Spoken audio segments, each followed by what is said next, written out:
कहानी।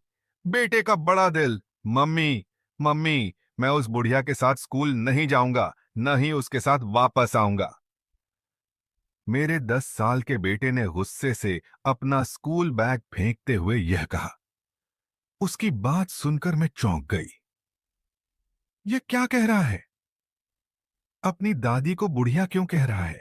कहां से सीख रहा है इतनी बदतमीजी? मैं सोच ही रही थी कि बगल के कमरे से उसके चाचा बाहर निकले और पूछा, क्या हुआ बेटा? क्यों गुस्सा हो रहे हो? बेटे ने वही बात दोहराई। चाहे कुछ भी हो जाए, मैं उस बुढ़िया के साथ स्कूल नहीं जाऊंगा। वह हमेशा डांटती है और मेरे दोस्त भी मुझे चिढ़ाते हैं। घर के सभी लोग बेटे की बात पर स्तब्ध थे। हमारा परिवार बड़ा था। मैं और मेरे पति, दो देवर देवरानी, ननद ससुर और घर के नौकर चाकर भी। लेकिन बेटे को स्कूल ले जाने और वापस लाने की जिम्मेदारी उसकी दादी ने अपने ऊपर ले रखी थी। वह धीरे हमारे परिवार का पहला पोता था और माँ जी उसे बेहद प्यार करती थीं। उनके घुटनों में दर्द रहता था, पर फिर भी उन्होंने कभी शिकायत नहीं की। लेकिन आज उनके पोते के मुंह से ऐसे शब्द सुनकर सब हतप्रभ थे। शाम को खाने पर हमने उसे बहुत समझाया। मैंने भी उसे डांटने की कोशिश की। उसके पापा ने तो गुस्से में थप्पड़ भी मार दिया, लेकिन वह अपनी जिद पर अड़ा रहा। आखिरकार यह तय हुआ कि अगले दिन से माँ जी उसे स्कूल ले जाने और लाने नहीं जाएंगी। किसी और को यह जिम्मेदारी दी जाएगी। फैसला तो हो गया, लेकिन मेरा मन बेचैन रहा। उसने ऐसा क्यों किया? दादी को लेकर उसका यह बर्ताव अचानक क्यों बदल गया? मैं उसके इस व्यवहार से नाराज भी थी, लेकिन मन में यह सवाल लगातार उठा रहा था। शाम के समय मैं दूध गर्म कर रही थी। जब मैंने बेटे को दूध देने के लिए ढूंढा, तो वह कहीं नजर नहीं आया। मैं उसे छत पर ढूंढने गई। छत पर पहुंचते ही मैंने उसे अपनी दादी के पास देखा। वह उनकी गोद में सिर रखकर कुछ कह रहा था। मुझे उसकी बातें सुनाई दीं और मेरे पैर ठिठक गए। मैं चुपचाप छुपकर सुनने लगी।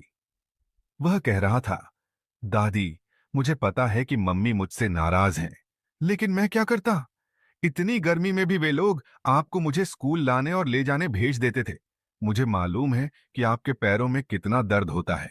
दादी ने उसे प्यार से सिर पर हाथ फेरते हुए कहा, बेटा, मुझे कोई परेशानी नहीं होती। मैं तो तुम्हें बहुत प्यार करती हूँ, इसलिए तुम्हारे साथ जाना अच्छा लगता है। बेटे ने सिर उठाते हुए कहा, लेकिन दादी, मुझे आपकी तकलीफ देखकर अच्छा नहीं लगता। जब मैंने मम्मी से कहा, तो उन्होंने कहा कि आप अपनी मर्जी से जाती हैं, लेकिन मैं जानता हूं कि आप मेरे लिए तकलीफ सहती हैं। उसने थोड़ा रुककर कहा, इसलिए मैंने झूठ बोला दादी। मैंने सबके सामने कहा कि मैं आपके साथ नहीं जाऊंगा। मुझे माफ कर देना। मैंने बहुत गलत किया, लेकिन आपके लिए मुझे यही तरीका समझ आया। आप मम्मी से कह देना कि मुझे माफ कर दें। उसकी बातों को सुनकर मेरी आंखों में आंसू आ गए। मेरा मन सुन्न पड़ गया।